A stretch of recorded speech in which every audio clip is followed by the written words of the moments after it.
ฝั่งของเลี้ยมองตามสายนาทีเดือนดาวเป่งประกายสีอาบสายวาลีคืนนี้งามเด่นนาดน้ำแม่พองเพื่อทองตามสายลมเย็นภูมิใจเมื่อได้แลเห็นเราถือเป็นความสุขหัวใจยืนแนมฟัง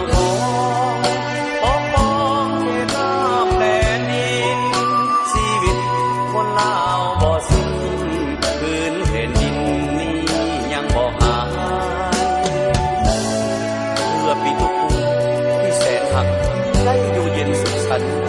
เพื่อแม่เพื่อคนทำได้นอนอิ่มตาวังแม่หนาวสั่นกายยานักพบป่าซาบ่วันบ่ไหวโอ้แม่น้ำของลาวทางมองน้ำดังสายใจน้ำของนาวันเย็นใสลองไหลไปตามแสงสว่างหากผู้ที่มา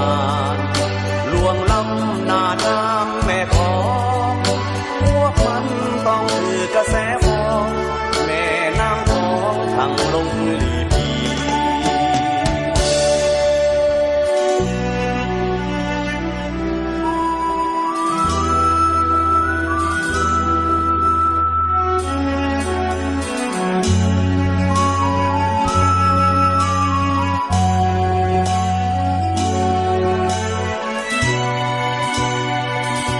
ยืนแนมฝั่งของปกป้องเขตน้ำแดนดินชีวิตคนลาวบ่สิ้นคืนแผ่นดินนี้ยังบ่หายเพื่อปีทุกผู้ที่แสนหักได้อยู่เย็นสุขสันต์เพื่อแม่เพื่อคนทักได้นอนอิ่มตา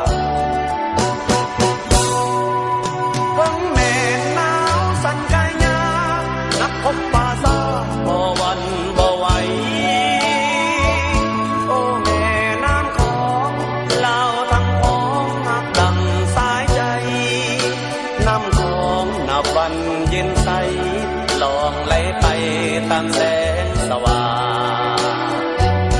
หากผู้ที่มาลวงล้ำหน้าน้ำแม่ของพวกมันต้องคือกระแสฟอง